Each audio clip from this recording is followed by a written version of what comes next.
Bienvenue dans le troisième numéro de cette émission IA in Gospel de la plateforme Level Gospel. C'est chaque mercredi à partir de 18h sur les plateformes sociales de Level Gospel. Et pour le troisième numéro, nous allons parler de ce thème. Il faut retenir ce thème. Est-ce qu'on peut révolutionner le domaine de l'évangélisation avec l'intelligence artificielle? Le domaine de l'évangélisation et l'intelligence artificielle. Est-ce qu'on peut révolutionner l'évangélisation? Est-ce une mission possible?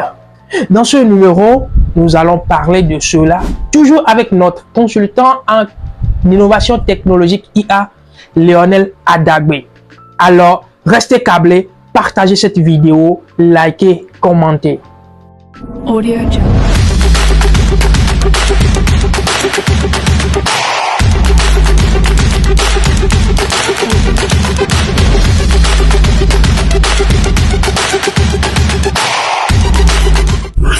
Et voilà, chers internautes, nous avons avec nous Lionel Adagbe, le consultant en innovation technologique IA, qui va nous parler du contour de ce thème, révolutionner l'évangélisation avec l'intelligence artificielle. Salut, monsieur Lionel. Salut Aristide. Encore une fois, nous sommes sur le plateau Oui. pour l'émission L'intelligence artificielle dans le milieu gospel. Oui. Eh bien, j'espère que vous allez bien. Ça va bien toi? Ça va très bien aussi. D'accord. Bon, le thème là, révolutionner l'évangélisation avec l'intelligence artificielle. Est-ce possible? Oui, c'est possible. C'est possible. Eh On va en discuter quand même. très bientôt. bien, je vais aller avec la première question. C'est quoi concrètement évangéliser avec l'intelligence artificielle? Alors, déjà, évangéliser avec l'intelligence, évangéliser premièrement, tout court, c'est porter l'évangile du Christ dans toutes les nations et dans toutes les contrées de la terre. Et évangéliser avec l'IA, c'est juste en fait se servir de l'intelligence artificielle pour pouvoir mieux évangéliser et atteindre beaucoup plus de personnes. Mieux évangéliser et atteindre beaucoup plus de personnes. Quelques exemples? Quelques exemples, je vais parler par exemple des chatbots. Il faut être concret pour que Oui. Je vais parler par exemple des chatbots, comment on les appelle même, les applications de messagerie, d'accord, dotées d'intelligence artificielle, mais qui sont entraînées à évangéliser. Je ne sais pas si vous comprenez. En fait, aujourd'hui, si on prend ChatGPT, je vais donner encore son exemple. Si on prend ChatGPT aujourd'hui, je peux lui poser des questions, mais c'est généraliste. Okay. Mais on peut avoir un ChatGPT, mais qui est juste un évangéliste. C'est-à-dire, je lui pose des questions bibliques, il va me répondre et me donner des références. Et même si c'est une église qu'il a créée, il va me donner même en fait les contacts des personnes que je peux contacter pour pouvoir en savoir plus. Quels sont comment est-ce que je peux je peux être baptisé. Donc en fait, toutes ces questions-là qui peuvent aider, par exemple, quelqu'un qui vient d'être converti, né de nouveau, qui peut l'aider par exemple à vraiment rentrer dans le corps du Christ. Donc on peut avoir un chatbot par exemple qui peut vraiment jouer ce rôle-là dans le domaine de l'évangélisation. C'est-à-dire, je suis un nouveau converti. Oui. Donc, avant d'aller peut-être me faire baptiser, je peux poser des questions. Des questions, ça peut être un bot WhatsApp, un chatbot WhatsApp, c'est-à-dire un numéro WhatsApp qui est doté d'intelligence. Ça peut être le numéro de l'église, hein. Je vais donner un exemple. Donc, la personne vient et dit « Bonjour, je suis tel, je viens de recevoir le Christ, j'aimerais savoir comment est-ce que je peux faire pour être baptisé. » Donc, l'IA va lui répondre pour être baptisé, tu dois suivre les Sunday services, comment on dit même. Oui, les Sunday services, suivre les enseignements du dimanche, suivre ces choses-là, il faut passer par telle étape. Et donc, on n'a pas vraiment besoin d'une présence humaine pour répondre à ces questions-là. Donc, on peut aider vraiment le nouveau converti, même lui donner des livres, des ressources qu'il doit lire pour affermir sa nouvelle foi, en fait, qu'il a. Tu vois? Là, si tu es un nouveau converti, ou soit, bon, pas nouveau converti ici. Ça, c'est juste un exemple entre autres, oui. Ça, Ok. c'est juste un En fait, exemple. moi, je voudrais parler aux églises, quoi. Oui, voilà. Les églises, ils peuvent toucher, appeler Monsieur Lionel, il peut Ouais, créer pourquoi un pas. peu comme ça. Un Ça, c'est petit la publicité, chatbot, hein. ouais. Un petit chatbot comme ça, hein. D'accord, Ouais. merci Monsieur Lionel. À ton avis, est-ce que l'intelligence artificielle peut vraiment aider un ministère à toucher beaucoup de monde? Oui, oui, oui, bien sûr. Et comme je le disais, en fait, aujourd'hui, l'IA peut aider un ministère dans plusieurs aspects, notamment l'aspect du support. Quand on parle de support, c'est souvent c'est dans un thème en entreprise qu'on utilise pour dire que comment traiter les clients, comment leur répondre. Mais dans le domaine de l'église, le client, je peux dire en griffe, ce sont les fidèles. Vous voyez? Donc, on peut avoir un chatbot de support pour ces fidèles-là, où ils peuvent poser des questions. Je vais donner même un exemple très basique. Hein. Le pasteur n'a pas le temps. Il y a plus de, je vais dire, Le pasteur est businessman. un businessman, ou bien il a 10 églises, il a 10 églises en fait au Togo. Je vais donner un exemple comme ça. 10 églises au Togo. Et il n'a pas forcément le temps d'atteindre en fait ces églises, ou bien de pouvoir parler si des gens veulent des conseils du pasteur. Le pasteur n'a pas le temps. Ce que le pasteur peut faire, c'est que le pasteur peut créer un chatbot à son image. Okay. C'est-à-dire que toutes les prédications du pasteur, tout ce qu'il a dit sur les réseaux, la manière dont il parle, on peut prendre toutes ces choses-là et on entraîne un modèle d'intelligence artificielle et on le met dans WhatsApp pour lui. Et du coup, quand un fidèle vient et dit bonjour, le pasteur, le chatbot va répondre la paix du Seigneur soit avec. Il va répondre exactement comme si c'était le pasteur. Vous voyez? Et donc, le pasteur n'a pas besoin d'être là, mais l'IA va pouvoir même donner des conseils à la personne, en fait, comme si c'était le pasteur, juste en se basant sur les conseils, les types de conseils que le pasteur avait donnés dans le passé. Oui, en fait, par rapport à cette question et au thème, révolutionner l'évangélisation. Oui. Tu sais que si on évangélise, c'est pour gagner des âmes. Oui. C'est pour gagner des âmes. Oui.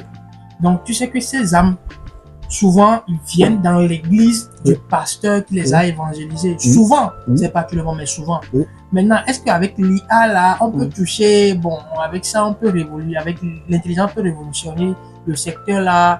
Je sais pas, comment faire pour, après avoir gagné ces âmes, comment maintenant avoir une proximité avec ces gens-là et les faire venir à l'église. Parce que déjà, tu les as évangélisés, tu les as donné Christ et tout ça là, tu les as dit viens chez moi à l'église et tout ça là. Mais comment avoir la proximité là avec la personne que tu as convertie pour qu'ils viennent chez toi à l'église? Alors, aujourd'hui, si un fidèle ou bien un nouveau converti vient dans une église, moi, je vais toujours faire l'analogie entre l'entreprise et l'église. Parce que en griffe, l'église aussi, c'est comme une entreprise, d'accord? Et je dirais, quand vous avez un nouveau client en entreprise, ce qu'on fait généralement, c'est qu'on fait ce qu'on appelle le follow-up. C'est-à-dire, vous suivez. C'est dans l'église aussi, on le fait souvent. Quand un nouveau converti vient, on lui envoie des messages souvent pour lui dire comment il va, comment est-ce qu'il est en train d'appréhender sa nouvelle foi, est-ce qu'il a besoin de questions, de support, est-ce qu'il a prié aujourd'hui. Ces choses-là, c'est des choses en fait que l'IA peut faire aujourd'hui très facilement. Dès qu'on les programme et puis on dit que ok, il faut envoyer un message à telle heure à ce nombre de personnes. Ce message doit être personnalisé à la personne. Et ça aussi, c'est possible en fait. Du coup, selon les discussions que l'IA a avec le nouveau converti a avec votre chatbot, le chatbot comprend déjà de quel genre de personne il est et quel message et quel verset même lui envoyer. Et du coup, l'IA peut en fait être là un mercredi matin, lui envoyer un message pour lui dire, voilà, sois ferme dans la foi, lis ce verset-là, ça peut t'aider à... Ces petits messages-là. Et vous savez, tous combien ces petits messages-là font du bien. Et on n'a pas forcément ce privilège-là de recevoir ces messages-là tout le temps.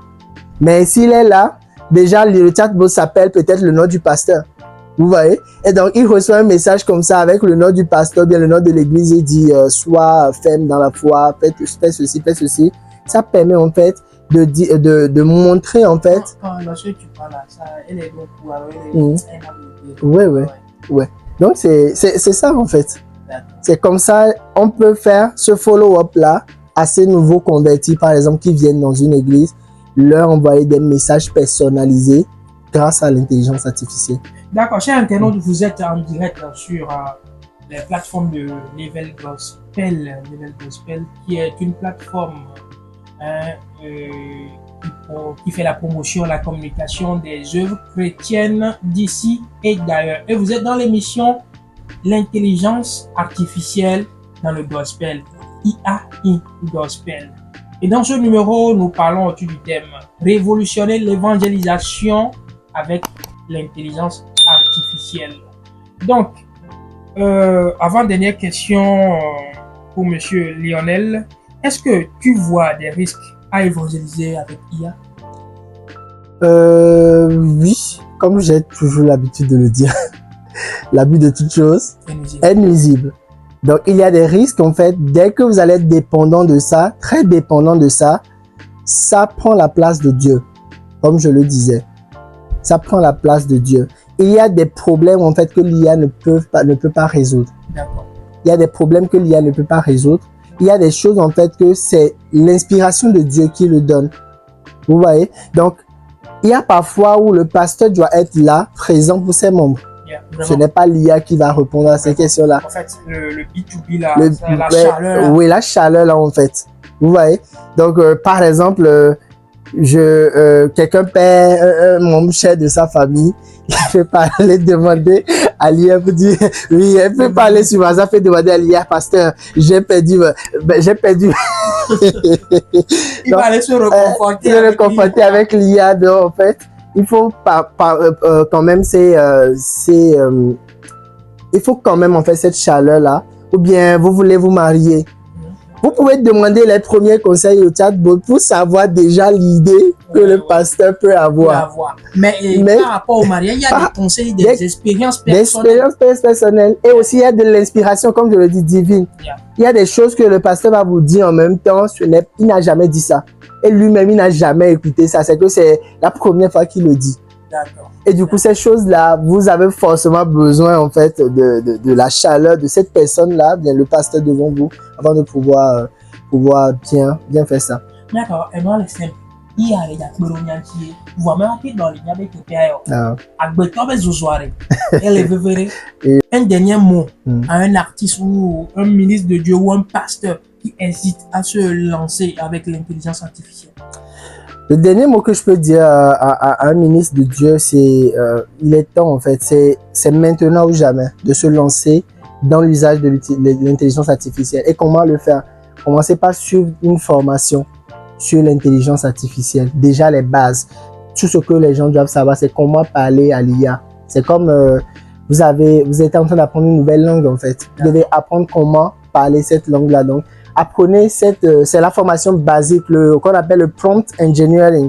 Vous apprenez ça, la formation basique, d'accord? Il y a beaucoup de gens qui le font, même dans Level Gospel, on le fait, même moi je le fais personnellement. Donc, cherchez un formateur, formez-vous comment utiliser ou bien comment parler en fait à l'intelligence artificielle. Et c'est la base. Et vous allez découvrir que il y a une vraie puissance en fait derrière cet outil-là qui peut vous permettre d'aller plus loin. Donc, c'est ce que je peux dire à quelqu'un. D'accord. Merci, Lionel Adangbe. Merci. Lionel Adangbe. Bon, là, tu forces toujours mon nom là. C'est le président de mon papa. Hein. Je vais demander, ça, il va m'aider à bien prononcer. Adangbe ou Adangbe. Bon, là, chers internautes, c'est la fin de ce numéro. C'est le troisième numéro, bien sûr, de cette émission IA in Gospel. S'il vous plaît, likez, commentez, partagez. Quelqu'un a besoin de ces informations-là. C'est très important. Sur ce, que Dieu vous bénisse. IA in Gospel. Abonnez-vous. Abonne-toi.